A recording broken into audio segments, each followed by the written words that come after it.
Most people believe high performance is the reward for greater effort. The inner game of tennis demonstrate that this is more often than the result of less interference. Tim Galloway argues that failure rarely stems from inadequate skill, but from the mind's habit of judging, fearing, and attempting to control what it does not need to manage. By observing what happens on a tennis court, he uncovers a principle that governs performance everywhere. When attention is disciplined and non judgmental, the body responds with precision and ease. This is not a book about sport. It is a book about conditions that allow people to perform at their best. When the stakes are high, the pressure is real, and the results matter. This isn't a tennis book. This is the operating manual for human performance that every person should read if you want to become a high performer. Now, I've read this 242-page book, and I'm going to deliver to you the best lessons, best principles, best philosophies on this podcast. So there's one sentence on page 34 that I think explains why 90% of people burn out before they break through. It is the constant thinking of activity of self-one, the ego mind, which causes interference with the natural capabilities of self-two. What does that mean? It means that your ego is the bottleneck. Now picture this. It's 1970. Galloway is a tennis instructor at a club in California. He's giving lessons the way every pro does, correcting technique, analyzing errors, giving verbal instructions. Take your racket back lower, step into the ball, follow through with your shoulders. Standard stuff, but he noticed something weird. The more he talked, the worse his students played. One day, he decided to shut up, just watch. And here's what he sees. Errors that he observes but doesn't mention start correcting themselves. Without him saying a word, without the student even knowing they made a mistake. His ego takes a hit. If students can improve without his instructions, what exactly is he getting paid for? But then, it gets weirder. He has a student named Dorothy. Sweet lady, terrible forehand. He tells her gently, lift your follow through from your waist to your shoulder level. Dorothy tries. Hard. Her mouth tightens. Her eyebrows furrow. Her forearm goes rigid. The follow through lifts maybe by 2 inches. That's better, Dorothy, but relax. Don't try so hard. How the hell do you relax while trying hard? That's like asking somebody to fall asleep on purpose. The instruction creates the problem it's trying to solve. This is the moment that Galway realizes there's something else happening here. Something beneath the surface of technique. A game inside the game. Now, listen to how players talk to themselves on the court. Come on, Tom. Meet the ball in front of you. Wait, who is Tom? Who is come to on Tom? If Tom is telling Tom what to do, why does he need to tell himself? Doesn't he already know? Galway breaks it down. There are 2 selves inside every player. Self 1, the teller, the conscious ego mind, the voice that gives instructions, makes judgments, worries about what people think. Self 1 is the manager who thinks he's running the factory. Now, self 2, the doer, your body, your unconscious mind, your muscle memory, your nervous system. Self 2 is the factory and is vastly more competent than the manager realizes. Here's the relationship most players have.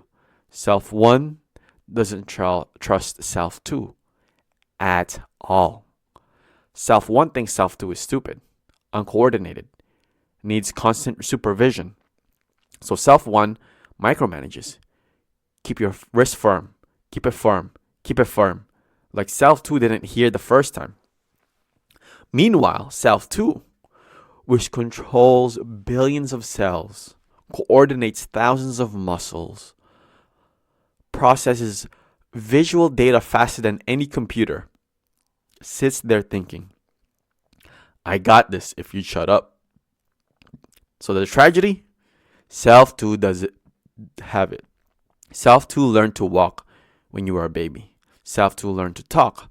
No instruction manual, no PowerPoint, just observation, experimentation, repetition.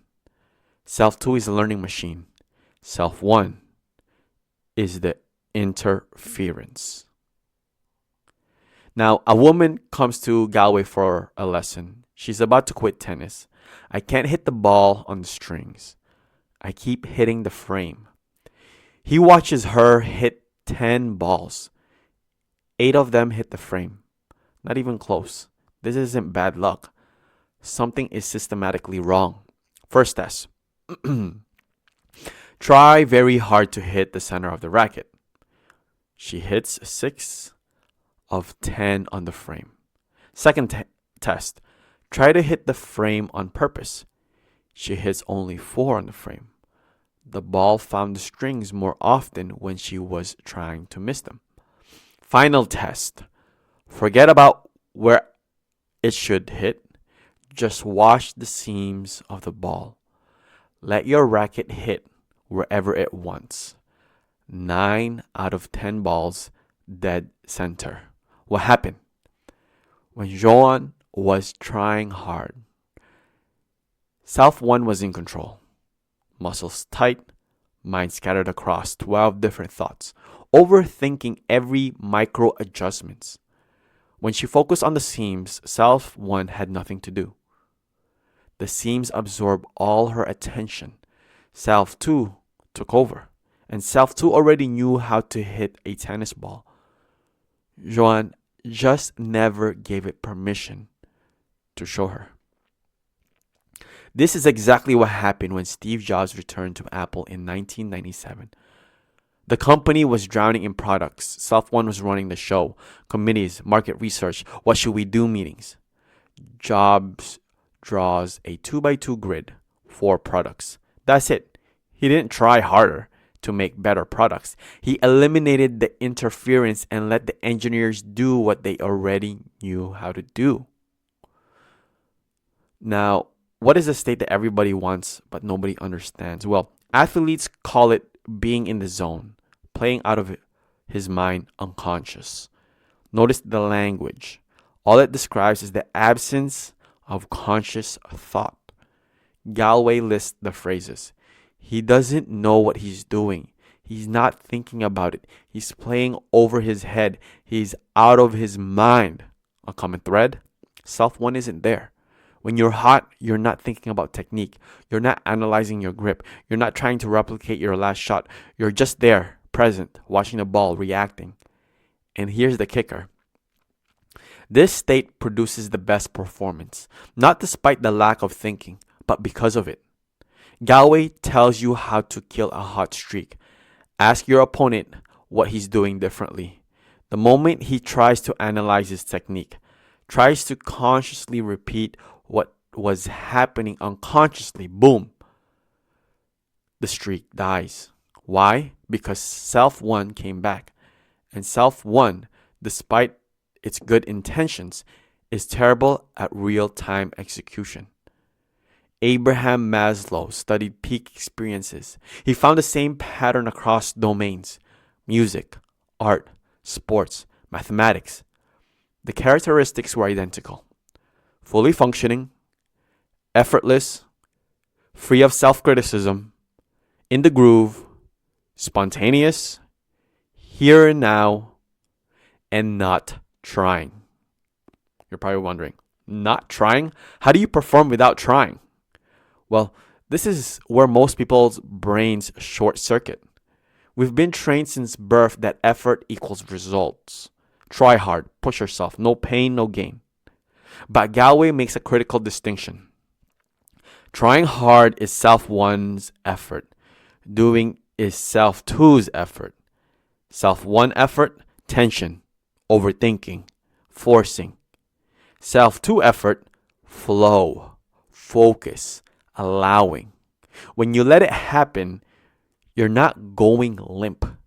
You're not passive. Self two is using exactly the muscles needed with exactly the right amount of force at exactly the right time. No wasted energy, no interference. It's the difference between a sprinter straining every fascial muscle to run faster and a cheetah in full stride. The cheetah isn't trying to run, it's just running. Now, why good and bad are killing your game? Well, this is a judgment trap. You hit a ball into the net. What's your reaction? Most players say, damn it, bad shot. You idiot. Keep your racket low. Don't do that again. Watch what happened. 4 distinct steps. Number 1, judgment. That's a bad shot. Number 2, analysis. What went wrong? Number 3, instruction. Do this instead. Number 4, trying hard, forcing the correction. This seems logical, right? You made a mistake, you correct it, you improve. Wrong. Here's what actually happens. The judgment triggers an emotional reaction, which is frustration, shame, anger at yourself. Now you're tense. Tense muscles don't perform well. So your next shot is worse, which triggers more judgment, which creates more tension. Self 1 is vicious cycle activated. But wait, what if you judge the shot as good? Isn't positive thinking helpful? Well, Galway ran an experiment with a group of women. He had them hit forehands while focusing only on their footwork. No judgment, just observation. Every ball landed in the back corner. Tight grouping. Beautiful consistency. Then he said, look, all the balls are together in the corner. No one at the net. It was a compliment. But watch what it did. The next woman got up nervous. Oh God, now I had to live up to that standard. Next round, 8 balls in the net, scattered all over. The compliment destroyed the performance. Why? Because praise and criticism are the two sides of the same coin. Both put your attention on judgment instead of execution. Both engage in self 1. Both create anxiety about future results. The woman who hit first next round, she thought she was the one who hit 4 balls in the net. But she only hit 2. Her self 1 was so busy judging, it literally distorted her perception of reality. Here's the breakthrough insight. Let go of judgment doesn't mean ignoring errors. It means seeing them clearly without the emotional drama. Non-judgmental observations sound like this. The ball landed 2 feet long.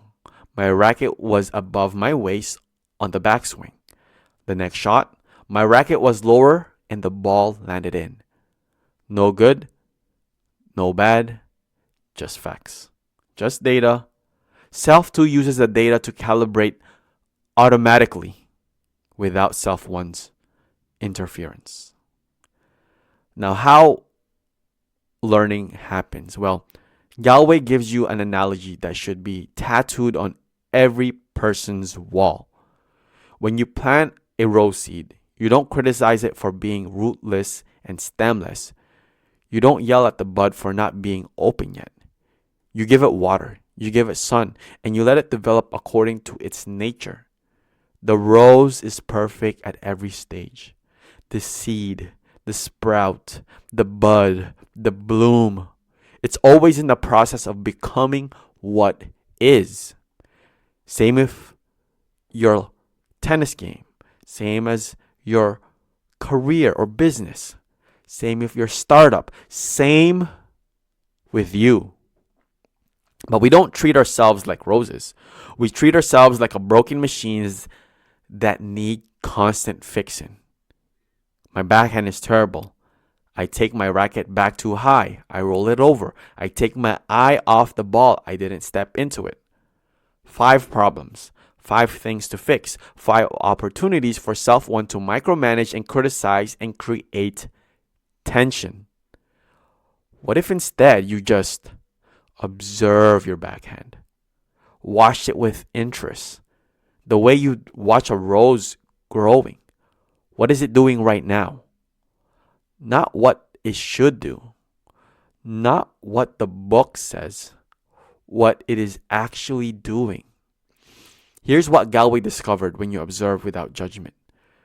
The stroke starts changing on its own. He had a student named Jack. Jack's backhand had a pitch.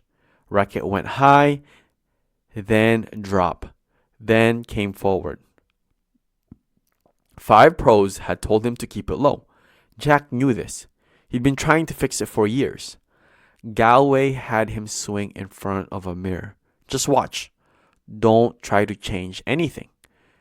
Jack was shocked.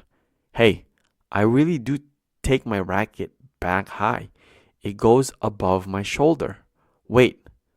5 pros told him this. Why was he surprised? Because he'd never actually seen it before.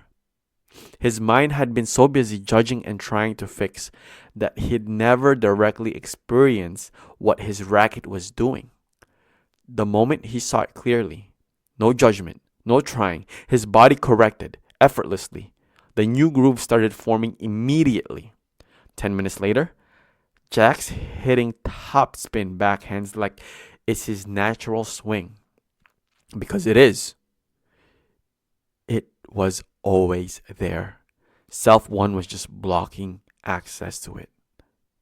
Now, why does more information makes it worse for you? This is the trap.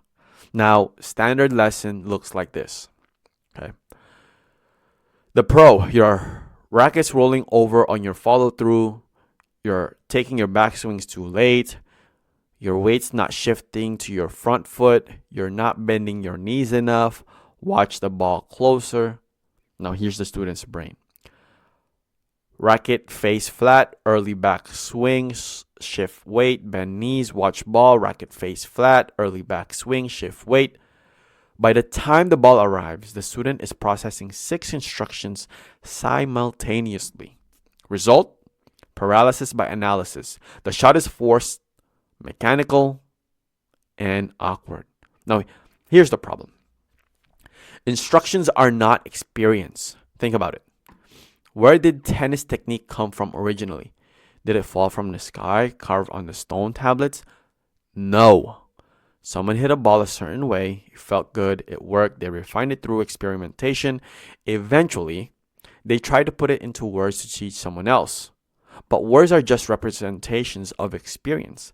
The map is not the territory. Remembering the instruction is not the same as remembering the stroke. When you hit a great forehand, your muscle memory stores the entire experience. The feel of your grip, the sound at impact, the rhythm of your weight transfer, the visual trajectory of the ball. All of it, complete, holistic. When you remember an instruction, hit from low to high, you get a fraction of that information. And worse, you get it filtered through language, which is terrible at describing physical motion. Galway's approach: use instructions as hints towards discovery, not commands to obey. If someone tells you, keep your wrist firm, don't try to obey it. Instead, hit some balls with a loose wrist. Notice what happens. Hit some balls with a tight wrist. Notice what happens. Feel your way toward a degree of firmness that produces the results you want.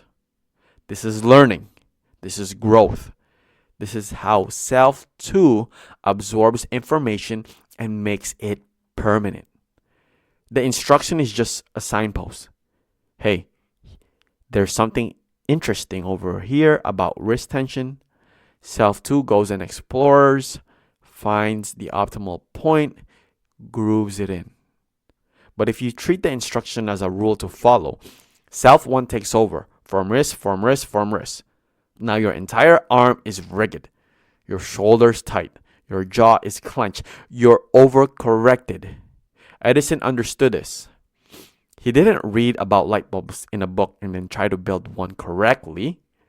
He experimented thousands of attempts, each one teaching him something. Feel, observe, adjust, repeat. Now, Galway needs a way to keep students focused on the ball. Watch the ball doesn't work. Too vague, too familiar, and the mind wanders. He tries the watch the seams better. Okay, that's not an improvement. The pattern of spinning is subtle enough to engage attention. Players start seeing the ball bigger, clearer, slower. But he wants something even simpler, something that works for everyone, something that creates arithmetic absorption.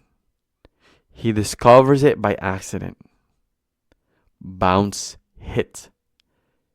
Instructions say bounce out loud when the ball hits the court.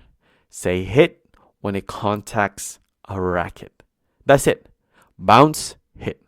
Bounce, hit. Bounce, hit. Sounds stupid, right?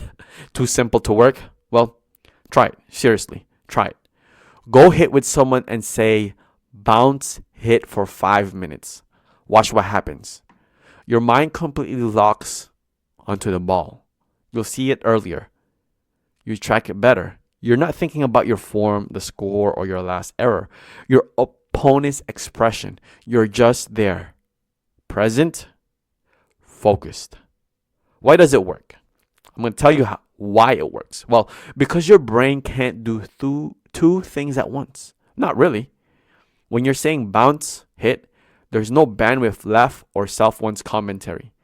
The interference stops. Self 2 runs clean. Plus, there's rhythm. Your ears hear the cadence of the ball bouncing and hitting. Bounce, hit. Bounce, hit. Bounce, hit. The rhythm pulls you deeper into focus. It's hypnotic in the best way. Galway found beginners could rally from the baseline within 20 minutes using this technique. No instructions on form, no technique tips, just watch the ball, say bounce, hit, bounce, hit, bounce, hit. Now, self 2 is figured out footwork, timing, racket position, all of it automatically. Advanced players had more trouble. Why? Because they had more self 1 interference to let go of, more theories about what should happen, more habits of overthinking. But when they committed to it, when they really surrendered to the simplicity, they were shocked at how well they played. It felt like I wasn't even there. The racket just did it. Exactly. This is what Phil Jackson did with Michael Jordan and the Bulls. He taught them to play in the moment, not overthinking, no hesitation, quieting the endless jabbering of thoughts so that your body can do instinctively what it's been trained to do. The best performance comes from the absence of thought, not the presence of it. Now, nobody thinks to listen to the ball, but Galway discovered something powerful. The sound at impact tells you everything. Solid contact, sharp clean rack. Off center, dull thud. Late, muffled sound. Perfect topspin, specific whipping sound. When you start listening closely, your brain stores these sounds as feedback. That sound, that result, Self 2 uses this audio data to calibrate future shots. One day, Galway is serving. He hears a sharp crack at impact. The ball explodes off the racket. Speed, spin, accuracy, everything perfect. Instead of analyzing why, he remembers the sound. Next serve. He asks his body, make that sound again. It does. Over and over. The sound becomes the target. Self 2 produces whatever mechanics created that sound, with Self 1 needing to understand the physics. This is genius because sound is immediate feedback. You don't have to watch the video. You don't need a coach. The ball tells you instantly whether you hit it well. And more importantly, sound keeps you present. You can only hear the sound in the moment it happens, not before, not after, right now. Same with watching the ball. You can only see it in the present. Self one lives in the past and future, analyzing what went wrong, worrying about what's coming. Self two lives in the now. Every technique Galway teaches has the same goal. Anchor your attention in the present moment, because that's where performance happens. That's where flow exists. That's where self one interference can't reach you. Now, I know it's talking about tennis, but you have to ask yourself, how does this apply to me? My listeners are from different backgrounds and experiences, from entrepreneurs, VC, private equity, founders, etc. For every lesson, I want you to say to yourself, how does this apply to me and what I'm currently doing? This is going to help you absorb the information better. Now, the forgotten sense that makes champions. Now, most players focus on seeing the ball. Few focus on feeling the racket. But think about it.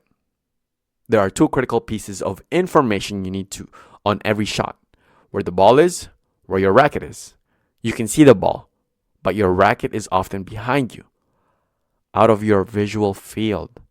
How do you know where it is? One word, feel. Galway tells you the critical time to know your racket positioning is during the backswing. If you don't know where your racket is before you swing forward, you're flying blind. He has students do slow motion practice. Take your stroke in a super slow motion. Feel every inch of the movement, every muscle, the weight of the racket, the angle of your wrist, the rotation of your shoulder. Get intimately familiar with the sensation of the stroke. Then, when you speed up, you can recognize the subtle deviations of my racket's quarter inch higher than usual on the backswing, and that's why the ball is sailing long. This is developing touch, not just for drop shots, but for everything. When you hit the ball perfectly, there's a feeling in your hand at impact. The vibration travels up your arm in a specific way. Your wrist, your forearm, shoulder, they all register the quality of contact. If you're paying attention, you can feel a difference between a ball hit on the center of the racket versus 1 inch off center. Between hitting through the ball versus hitting under it. Self too uses his sensory data to make up micro adjustments, but only if you're tuned in, only if you're feeling. Most players hit the ball and immediately look where it landed. They're using visual feedback only, but the best feedback is tactile. You felt the contact before you saw the result. Start trusting your hands. Now, this is how to rewire your brain in 4 steps. So, if you got a bad habit, rolling your racket over on the forehand, you've tried to fix it in 100 times, it keeps coming back. Here's why. You're fighting the habit instead of starting a new one. Every time you hit it with a rollover, you've carved a neural pathway deeper. It's grooving your brain. A well-worn path. Standard approach. Grit your teeth. Force the racket to stay flat through the sheer willpower. You're essentially trying to dig yourself out of the trench. Exhausting, frustrating, usually ineffective. Galway's approach: stop stepping in the trench. Build a new path next to it. The old groove is still there, but you're not in it unless you choose to step in. Your muscles are capable of a flat swing. They always have been. The habit is just self-one's story about what you always do. So here's the 4-step process. And remember, think of how it applies to you and what you're currently doing. Step 1, observe without judgment. Hit 20 balls. Watch your racket closely, not with criticism, with curiosity. What's it actually doing? Where does it roll over? How much? When?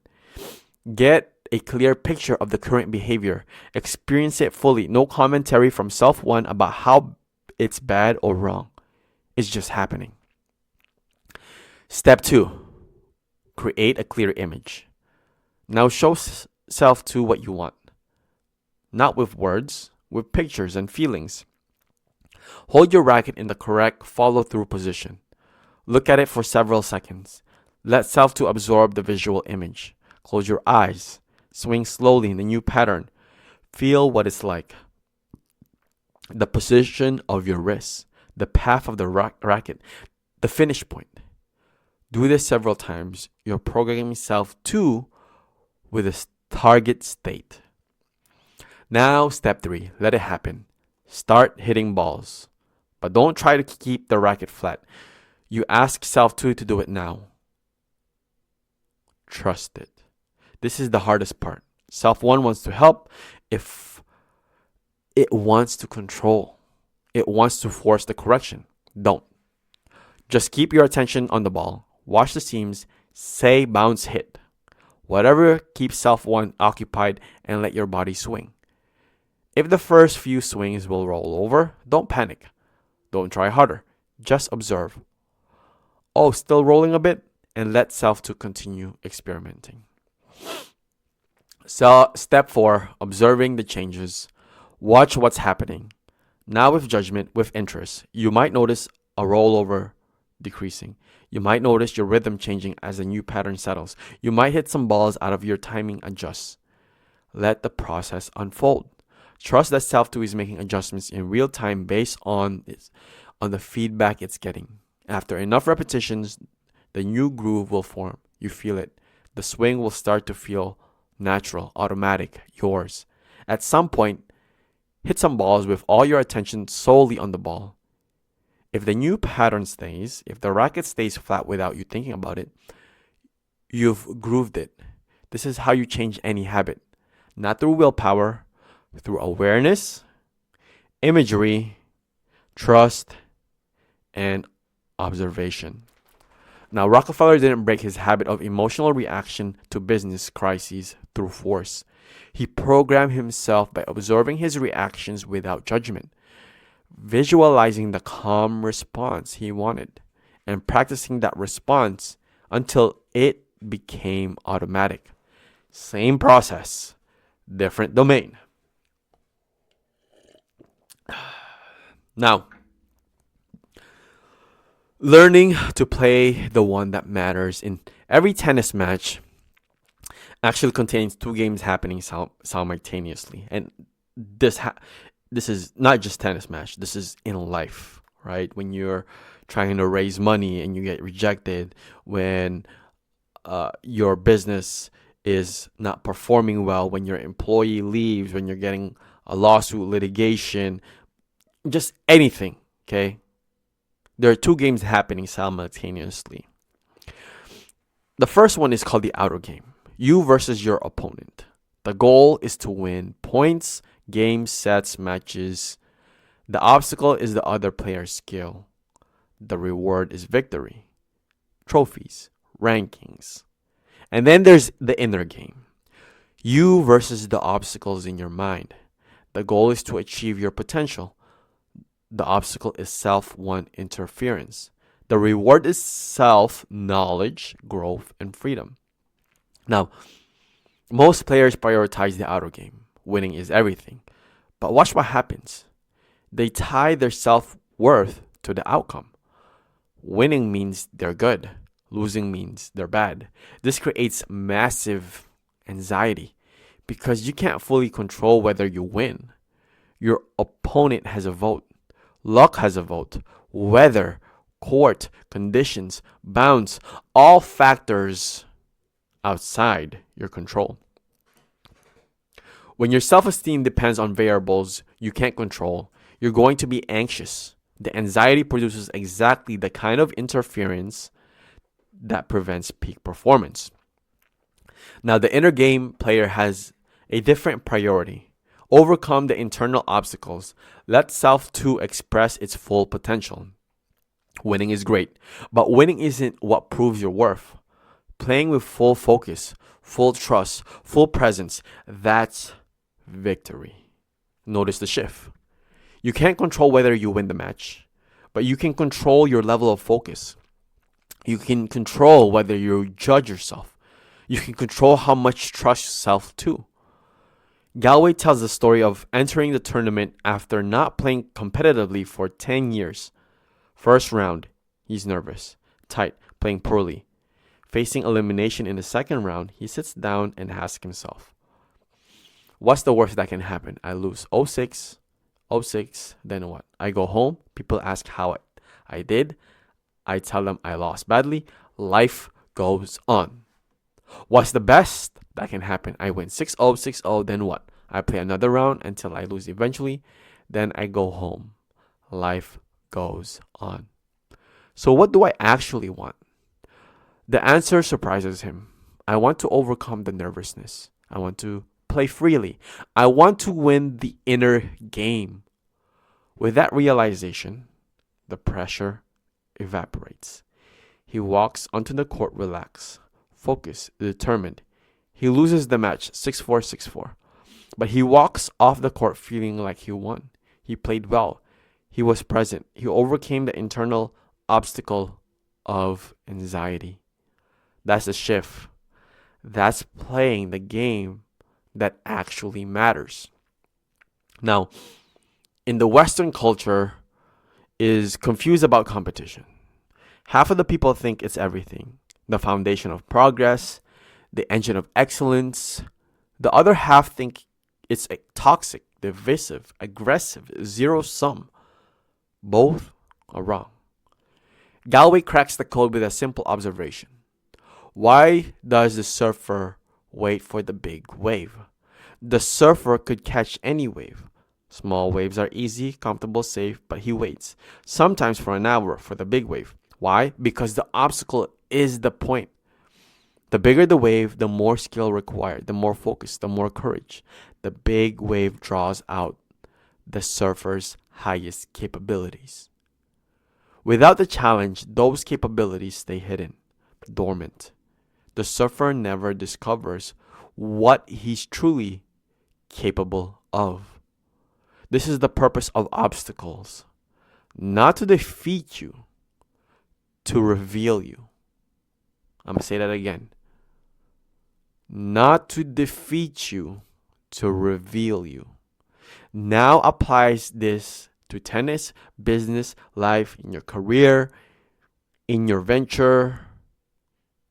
Your opponent, you have to understand that your opponent is creating obstacles for you, making it difficult, forcing you to stretch. Is he your enemy? No. He's your partner in discovery. The harder he plays, the harder the competition, the more you have to reach into your reserves. The more you discover capacities you didn't know you had. True competition is about proving you're better than someone else. It's about both players pushing each others to new heights. This completely flips the dynamic. Instead of hoping your opponent double faults, you actually want him to get his first serve in, because a weak opponent doesn't help you grow. A strong opponent forces you to elevate. Now, Galway gives you an example playing someone with a weak backhand. Most players think it's unfair to exploit his weakness. Wrong. The fairest thing you can do is hit to his weakness, because that's how it gets stronger. If you're nice and hit it to his forehand, his backhand stays weak. You've deprived him of the chance to improve. The real competitor, the real friend, plays your weakness relentlessly. This is what Steve Jobs, Bill Gates did for each other. They push each other. Gates made software better because Jobs demanded excellence in integration. Jobs made hardware better because Gates kept innovating on software. Neither was trying to destroy the other. Both were using the competition to become more than they could have become alone. That's cooperation disguised as competition, or competition that is cooperation. Same thing. Now, playing to win without trying to win. And here's the paradox that breaks most people's brains. You should play every point to win. Maximum effort, total commitment. but you shouldn't care about winning. You're probably like, wait, what? Galway explains it like this. You can control your effort, you can't control the outcome. And he's not the only coach that talks about this. So this is very important. Outcomes depend on your opponent's skill. Lucky bounces, line calls, weather. When you are attached to something you can't control, you get anxious. Anxiety creates interference. Interference destroys performance. But effort, that's yours. You can always give maximum effort in the present moment. So the shift is care about the effort, not the result. This eliminates anxiety. You're not worried about something outside your control. You're focused on something completely within your control. How hard you're trying right now. And paradoxically, this increases your chance of winning because the energy that would have gone into anxiety now goes to execution. People think not caring about winning means being passive, wimpy, not really trying. Exactly wrong. It means playing harder because you're free from the fear of losing. Now, Galway describes the moment he realized this. He's in a match, down in the score, and he gets angry, not as his opponent, just angry. A girl canceled a date. He channels all that emotion into his tennis, plays harder than ever, no caution, no fear, just attack. He wins easily. Later, he realizes that anger took him beyond his normal self-imposed limits. He wasn't thinking about the score, wasn't protecting his ego, was just expressing everything he had through the game. That's the killer instinct, not aggression toward the opponent, commitment to your own excellence. You're not trying to destroy someone else. You're trying to express your maximum potential. And weirdly, that takes letting go of the need to win. Now, how to pursue excellence, and then it becomes the obstacle. Well, Galway identifies the main game people play on the tennis court. It's called the good O. The desire to prove yourself, good through performance. Sub-games include perfect O, achievement, the highest standard, compete O, the better than others, image O, look good. Now there's friends O, playing to maintain the social connections. Sub-games include status O, country club, togetherness O, be with friends, spouse O, spend time with partner. Now there's health O, fun, playing for exercise and enjoyment. Most serious players end up in good O, and specifically perfect O. They're not satisfied with hitting a good shot. It has to be perfect. Every ball in the same exact spot. Every stroke technically flawless. Perfection as a standard.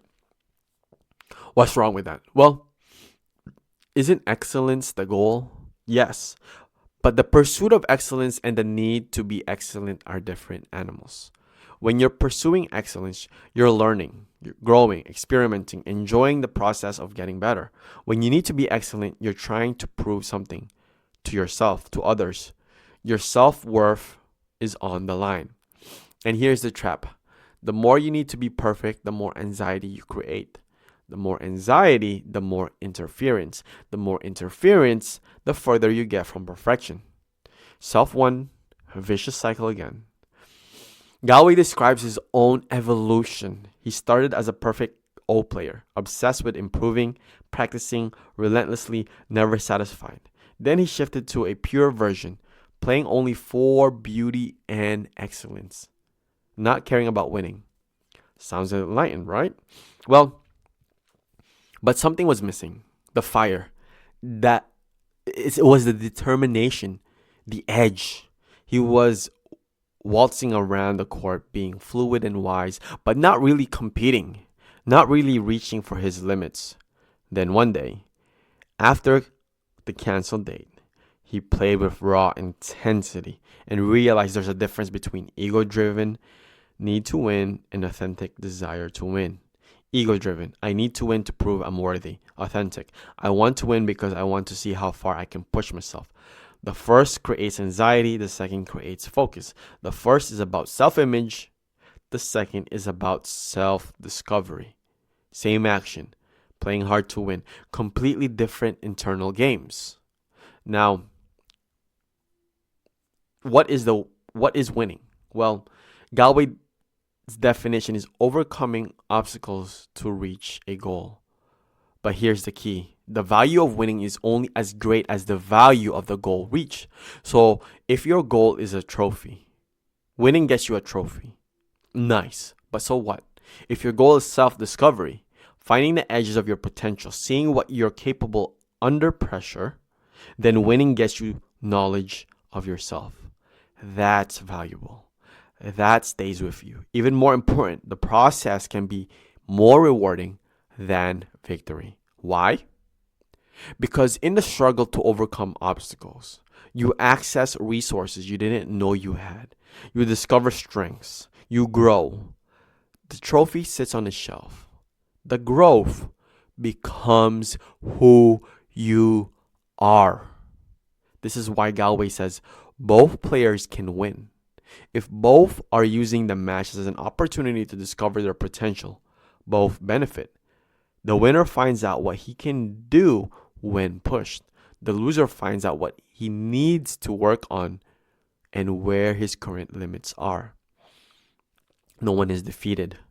Both are elevated. This is completely different from the standard model where one person gains is another person's loss, where beating someone means making them less than. The model assumes your worth is measured by performance, but Galway rejects that premise entirely. Your value isn't measurable. It doesn't go up when you win or down when you lose. It's constant. What changes is your knowledge of your capabilities. And that knowledge grows whether you win or lose as long as you're paying attention. Once you internalize this, competition stops being threatening. Your opponent stops being your enemy. He's the person who's giving you the chance to find out who you really are. And that, my friends, that is a gift. Now, the inner game is everything. And here's where it gets big. Everything we've talked about, self one, self two, judgment, focus, trust, the art of letting it happen applies to everything you do. The inner obstacles are the same whether you're hitting a tennis ball, giving a presentation, writing code, raising a child, or building a company. Self-one interference doesn't change. It doubts, it judges, it overthinks, it tries to control. The inner skills don't change either. Awareness, trust, focus, letting go. Galway realized this early. He was teaching English at Exeter Academy, and he noticed even the smartest students interfering with their ability to learn. Same pattern as tennis. Self-one getting in the way of self-two's natural learning process. Then he was training officer in the Navy. Same thing. The Navy trained sailors was backwards. More interference than instructions. He started seeing the inner game everywhere. In business, self-one creates stress by worrying about the outcomes it can't control instead of focusing on execution. Relationships, self-one judges, analyze, tries to manipulate instead of just being present with the person.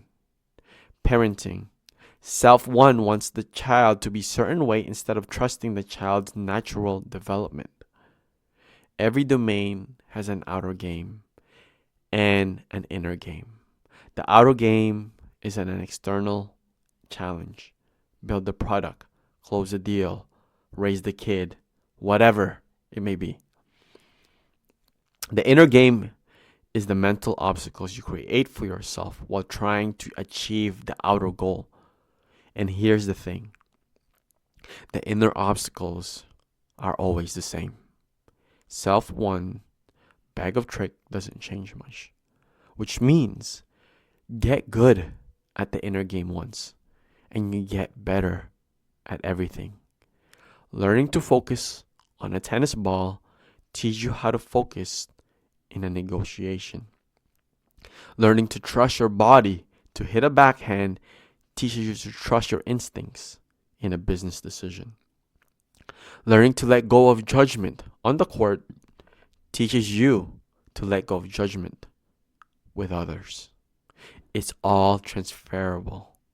This is what Galway means when he says, instead of focusing on tennis to improve your focus, use focus to improve your tennis. Flip the priority. The inner skill becomes more valuable than the outer result.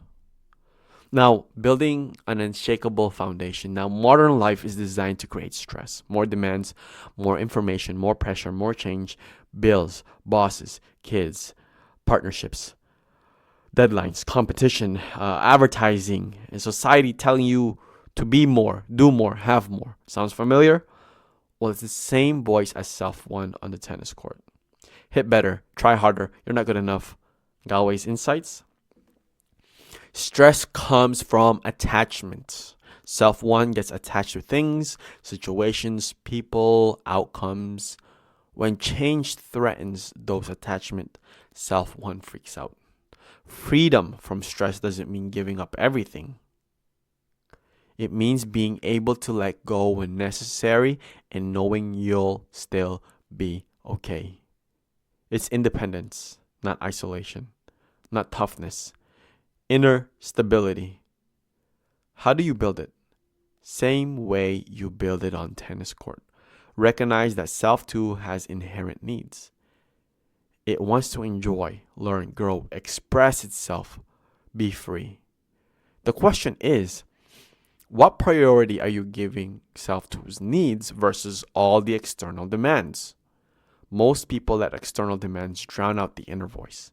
Then they wonder why they're stressed, anxious, disconnected from themselves. Galway says self too doesn't need improvement. Self too has been fine from the birth. It will be fine until death. What needs work is your relationship with self too.